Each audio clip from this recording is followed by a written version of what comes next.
Hello guys! మొత్తానికి 'అయ్యగారి' movie అయితే చూడడం జరిగింది. 'లెనిన్' సినిమా అయితే చూసేసాను మామ.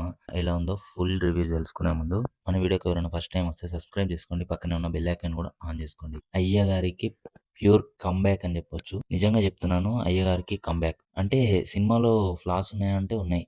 కొన్ని పాయింట్లు కొన్ని నెగెటివ్‌లున్నాయి. అవి కూడా లేకపోతే ఈ సినిమా నెక్స్ట్ లెవెల్ హిట్ అయ్యేది. ఇప్పటికైనా సూపర్ హిట్ అయింది. బావుంది. కానీ ఆ మైనస్‌లు కూడా లేకుంటే ఇంకా బాగుండేది. ఆ మైనస్‌లు ఏంటో డీటెయిల్ రివ్యూగా మాట్లాడుకుందాము. ఫస్ట్ పాజిటివ్స్ చెప్తే సినిమాలో మెయిన్‌గా అయ్యగారి యాక్టింగ్.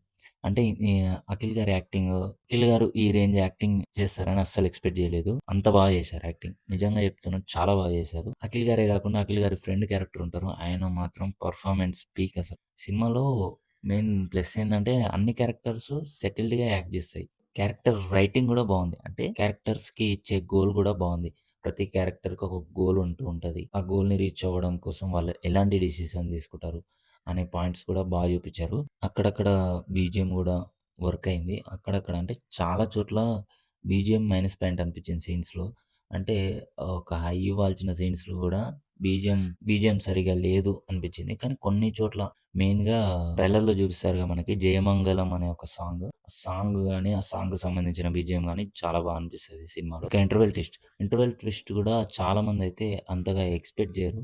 మంచి ఇంటర్వెల్ ట్విస్ట్ తోటి ఇంటర్వెల్ అయితే పడిపోతది. ఇక సెకండ్ హాఫ్ అంతా ఇంట్రెస్టింగ్ గానే ఉంటది. మెయిన్‌గా సినిమాలో ఇంకొక ప్లస్ కూడా ఏందంటే భాగ్యశ్రీ గారి నిజంగా చెప్తున్నాను భాగ్యశ్రీ గారి యాక్టింగ్ మాత్రం చాలా బాగా చేశారు. చాలా క్యూట్‌గా చేశారు. భాగ్యశ్రీ ఉన్న సీన్స్ అన్నీ చాలా బాగా అనిపిస్తాయి. మనకు చూస్తూ ఉంటే చూడాలని ఇంట్రెస్టింగ్‌గా ఆ క్యారెక్టర్ భాగ్యశ్రీ గారి కోసమే రాసినట్టుంటది. సెకండ్ హాఫ్ అంతా సినిమా ఎక్కడ బోర్ కాకుండా ఉంటది. బోర్ రాకుండా ఉంటది. సెకండ్ హాఫ్‌లో కూడా ఒక ట్విస్ట్ ఉంటది. మళ్ళీ క్లైమాక్స్ దగ్గర ఒక ట్విస్ట్ పడతది. క్లైమాక్స్ దగ్గరకొచ్చే వరకి కూడా సినిమా కొంచెం డౌన్ అవుతుంది అన్న మూమెంట్‌లో మళ్ళీ హై తెప్పిస్తారు. అలా మొత్తానికి ఒక హైలో ఎండింగ్ అయితే ఇస్తారు. ఇక మైనస్‌లేంటంటే సినిమాలో కొన్నే మైనస్‌లున్నాయి. మెయిన్‌గా ఏందంటే కొన్ని ఎమోషనల్ సీన్‌కి మనం కనెక్ట్ కాము. చాలా వరకు కొన్ని సీన్‌లలో మనం ఎమోషనల్‌గా కనెక్ట్ కాము.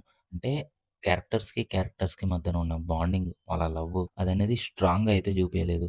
మెయిన్‌గా సినిమాలో హీరో ఫ్రెండ్ క్యారెక్టర్. ఇది చాలా ఇంపార్టెంట్ క్యారెక్టర్. హీరో ఫ్రెండ్‌కి, హీరోకి ఉన్న బాండింగ్ చూపియరసలు. అసలు మనకి ఆళ్ళిద్దరి మధ్యలో ఉన్న బాండింగ్ చూపియరు. ఏదో చిన్నప్పటిది ఒక సీన్ ఉంటది. తర్వాత వాళ్ళు కలిసినప్పుడు మాట్లాడుకుంటారు అంతే. అంతకు మించి వాళ్ళిద్దరి మధ్యలో ఉన్న ఎమోషనల్ బాండింగ్ చూపియరు. అందుకనే సిట్యుయేషన్ వచ్చినప్పుడు మనకి ఎమోషనల్‌గా కనెక్ట్ కాము మనము. ఇంకోటేంటంటే స్టోరీలో చాలా వరకు డీటెయిలింగ్‌గా చూపియరు. కొంచెం చూపిచ్చి ఆ! ఇంతే, ఇంతే. దాని గురించి డీటెయిలింగ్‌గా దీని గురించి ఏం జరిగింది, ఏంది అని డీటెయిలింగ్‌గా చూపియరు. షార్ట్‌కట్‌లో చూపించినట్టుంటది. ఈ 2 తప్పితే సినిమా అంతా బావుంది. ఈ 2 గూడా బావుండుంటే ఇంకా నెక్స్ట్ లెవెల్ ఉంటుండే సినిమా. ఓవరాల్‌గా అయితే సినిమా అయితే బావుంటది. ఇది నా రివ్యూ. మీకేమనిపించిందో కింద కామెంట్‌లో కామెంట్ చేయండి. వీడియో నచ్చితే లైక్ చేయండి.